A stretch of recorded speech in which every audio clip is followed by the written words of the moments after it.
Olá, meus amores, sejam bem-vindos à parte 2 dessa aula que é sobre geopolítica da água.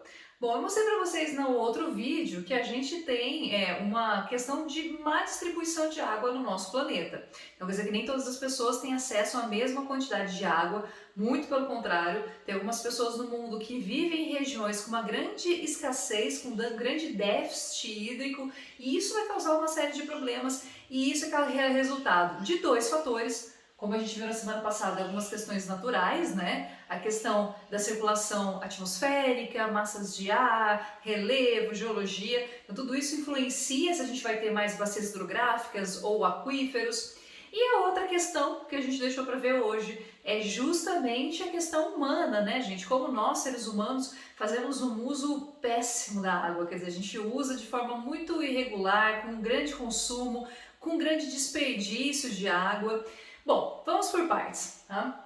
Quando eu falo dessas questões humanas, gente, uma das coisas que tem que ser falada é que a população humana, ela vem aumentando em número, tá? A gente já tá aí a mais de 7 bilhões de pessoas, tudo indica que até talvez 2030 a gente chegue a 10 bilhões de pessoas, e muitas dessas pessoas estão reunidas, ou grande maioria delas, a gente pode dizer, né, quase 80%, está reunido justamente em áreas próximas a fontes de água, tá, gente? Se eu pegar as grandes, pensa nas cidades brasileiras, por exemplo, quase todas elas vão ter um córregozinho ali próximo, né? Ou algumas cidades que têm grandes rios passando, porque é uma coisa tradicional os seres humanos ficarem próximos a áreas com fontes de água, por questões de sobrevivência, né? Por questões muito óbvias.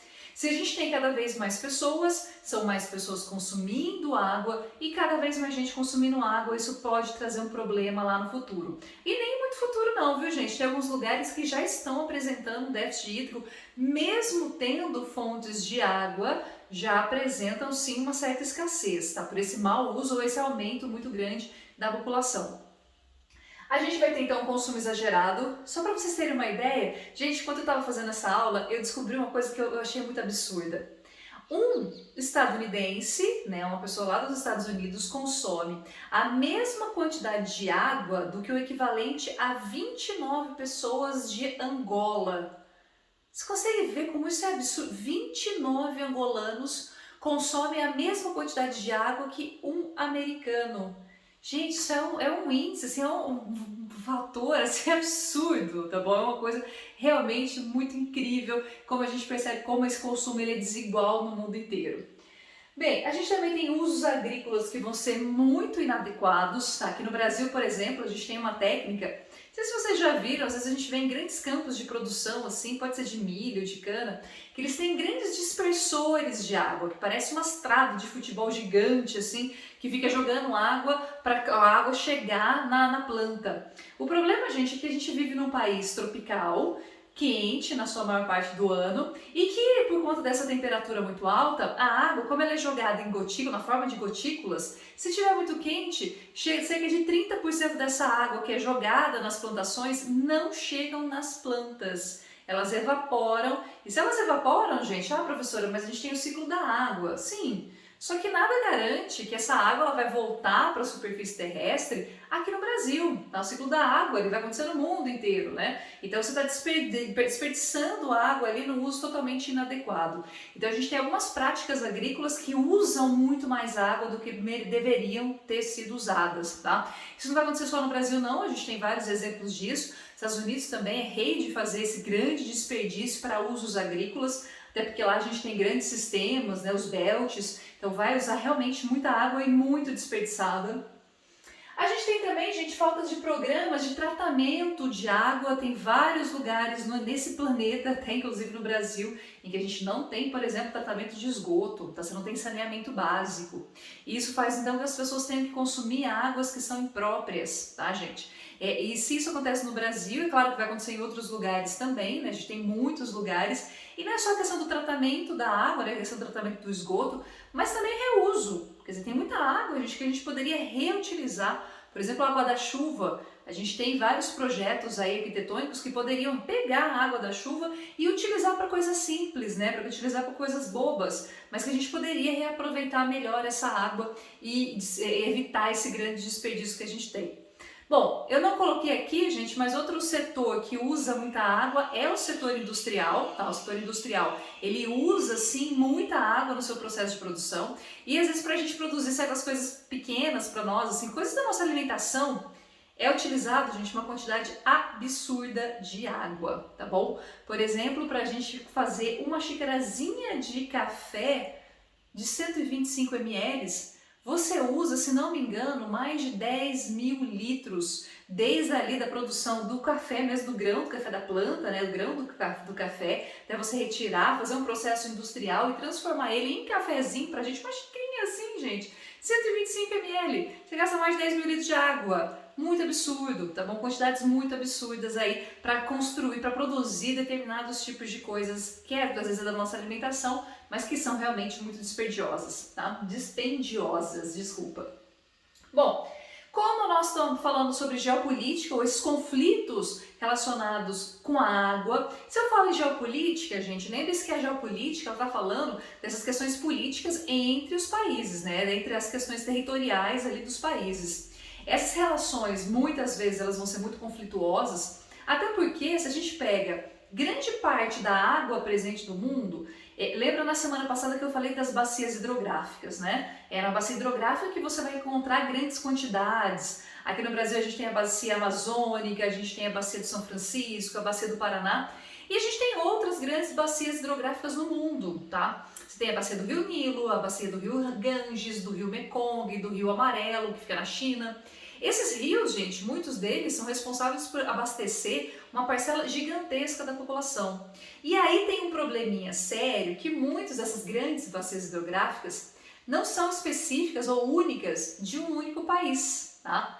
O Brasil, por exemplo, a gente tem a bacia amazônica e a maior parte da bacia amazônica fica sim no território brasileiro, ok? Só que a gente tem algumas partes que são internacionais. Só que o Brasil ainda por cima da sorte que a gente tem outras bacias que são totalmente nacionais. A do Tocantins, a do São Francisco, são bacias totalmente brasileiras. E isso é bom para o Brasil, porque significa que a gente pode mexer com essa água ali sem ter que interferir com outros países.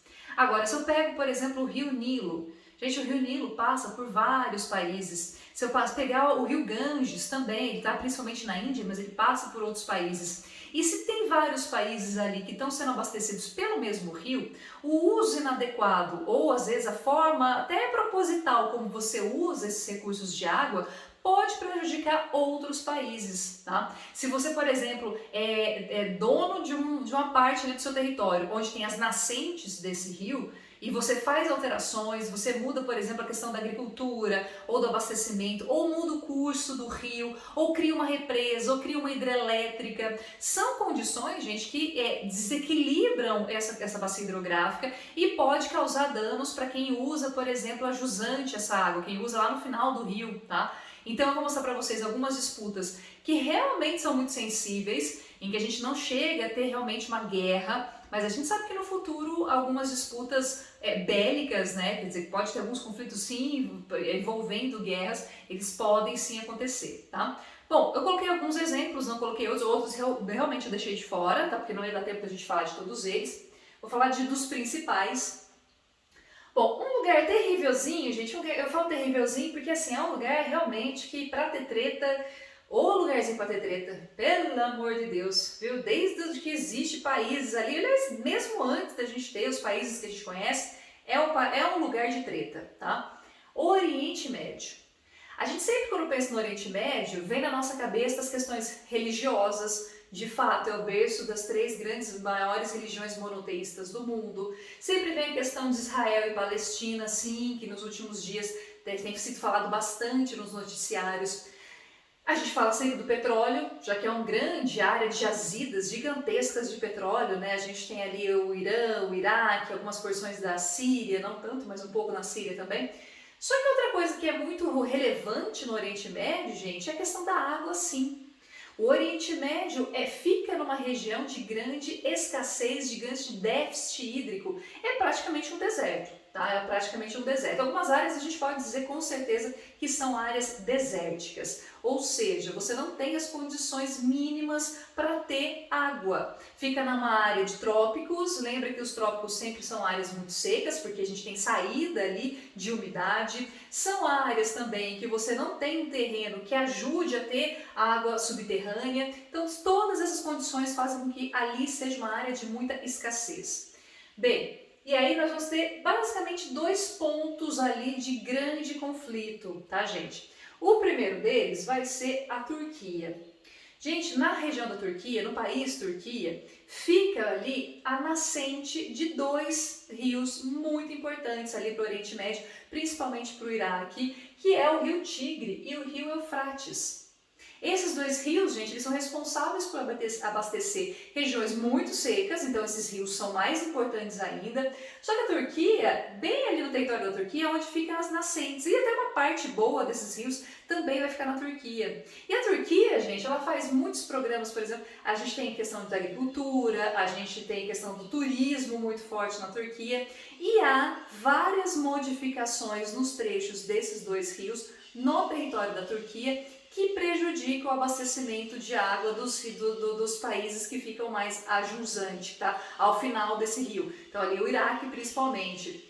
Então a gente percebe que ali tem um conflito prontinho para acontecer, tá bom? Porque se a Turquia, ela mexe muito com algumas características do rio, seja construindo represas, seja mudando o curso do rio, isso vai afetar os outros. Então é uma área assim de conflito latente, quer dizer, um conflito que pode acontecer não vou dizer a qualquer momento, mas realmente é algo a se pensar e a se preocupar, tá? Bom, um outro país, gente, esse aqui é complicado, que é Israel, tá? Israel, vocês sabem que é um país novo, né? Ele foi criado em 1947, pós-Segunda Guerra Mundial, por conta do Holocausto, aquela coisa toda. Tem toda uma questão religiosa, histórica, tá, gente? Que vocês quiserem, a gente pode conversar mais sobre isso depois.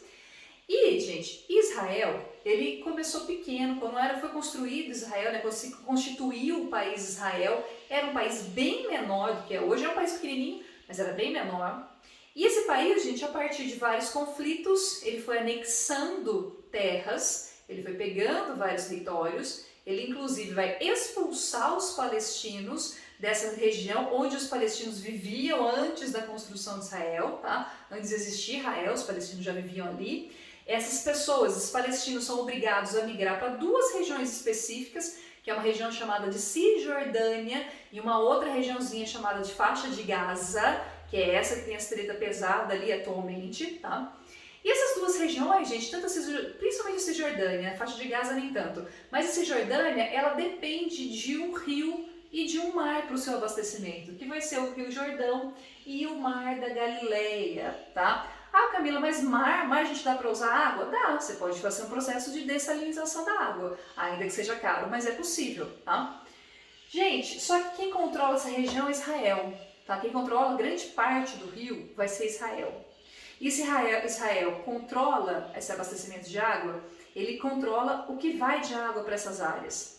E isso é uma questão muito conflituosa, tá? Isso é uma questão muito perigosa e como a gente está vendo, Israel e palestinos realmente não combinam e a gente já está tendo conflitos que não são específicos por conta da água, mas para migrar para uma questão da água, gente, é assim, 2 segundinhos, tá bom? A faixa de Gaza eu não coloquei aqui porque a faixa de Gaza ela é abastecida por poços artesianos. Só que, gente, são poços assim que geralmente vão pegar uma água que não é própria para o consumo, que é uma água que já está contaminada, águas que são poluídas, tá? Então, quer dizer, a faixa de Gaza realmente vive em condições bem precárias, bem subhumanas, ali, bem complicadas, e é por isso que a gente ouve falar tanto deles, é por isso que tem tanta mobilização em relação a eles, tá? Mobilização nas redes sociais, né? Porque ali, pessoalmente, ninguém faz nada mesmo, tá bom? Ninguém se mobiliza para coisa nenhuma. Bom, eu sei que o Oriente Médio faz parte da Ásia, tá, gente? Não é erro de professora de geografia burra, não, tá? Eu sei, é lógico que o Oriente Médio, você sabe que faz parte da Ásia. Mas eu coloquei aqui Ásia porque aqui a gente está falando de uma área mais central e de uma área mais do Sudeste Asiático, tá bom? Então, pra gente comparar, pra gente diferenciar, até porque o Oriente Médio ele é bem mais conhecido, né? Mas lembrando que faz parte desse grande continente, o Oriente Médio faz parte da Ásia, tá bom? Na Ásia, gente, nós vamos ter a situação do Tibete, Bom, o Tibete, gente, é um paísinho que fica ali na Cordilheira do Himalaia, tá? Lembrando que é a maior cordilheira do mundo, né, formada por choque de placas tectônicas. E é uma área, gente, especificamente, a gente chama de platô do Tibete, é uma área onde você tem a nascente de vários rios ali na Ásia. Para vocês terem uma ideia, quase um quarto da população do mundo vive em regiões onde os rios têm nascentes no platô tibetano. Esse platô tibetano, aliás, o Tibete, ele foi invadido, sim, pela China, não pertencia ao território chinês, ele foi invadido pela China na década de 70, se não me engano. A China tomou o Tibete para ele, o que significa que ele tem um controle sobre essas nascentes importantíssimas. Para vocês terem uma ideia, a gente tem ali nascente do rio Ganges, tá? Algumas nascentes do rio Ganges ficam nesse platô. A gente tem o rio Mekong, que vai pegar a região do Sudeste Asiático gigante ali. A gente tem o Rio Amarelo, mas o Rio Amarelo passa mesmo pelo território chinês, então não tem tanto problema. Mas são rios, gente, que abastecem muitas pessoas. A China tendo controle sobre essas áreas, modificações que são feitas afetam os outros, tá? Então realmente é uma região também muito sensível.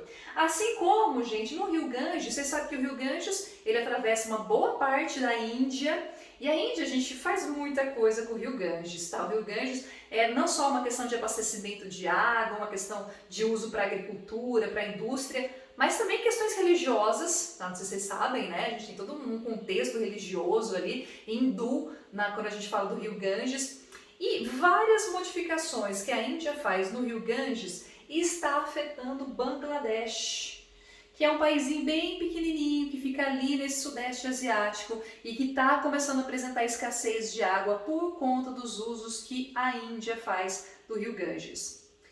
Bom, outro rio problemático que também passa por vários países e alguns países com déficit hídrico, né, países que são muito secos, desérticos, é o Rio Nilo, né, gente? O Rio Nilo, ele nasce em regiões que não são desérticas, ele é realmente muito extenso, tá? Ele só perde para o Rio Amazonas em extensão, passa por vários países, e aí, gente, se ele passa por vários países, qualquer modificação que um deles faz causa problema no seguinte, tá? Então, se os países que estão mais próximos das nascentes fizerem muita drenagem, usar muita água, modificar o curso dessas nascentes, automaticamente o Egito, que vai ser o último, praticamente o último país, praticamente não, é o último país, é onde fica a foz do Rio Nilo, ele provavelmente vai ser afetado. E o Egito passa, né, tá ali bem na região do Saara, então extremamente seco, tá? Então por isso que essas questões, elas são realmente muito relevantes. E por isso que ela necessita de acordos internacionais, por isso que ela precisa assim, ser pensado, né, a forma como se usa essa água dessas grandes bacias internacionais. E sim, em alguns casos a gente pode ter conflitos entre países, tá bom? Espero que vocês tenham entendido, espero que vocês tenham gostado. Qualquer dúvida, gente, só mandar pra mim, tá bom? Muito obrigada pela atenção de vocês, um beijo e até a nossa próxima aula. Tchau, tchau!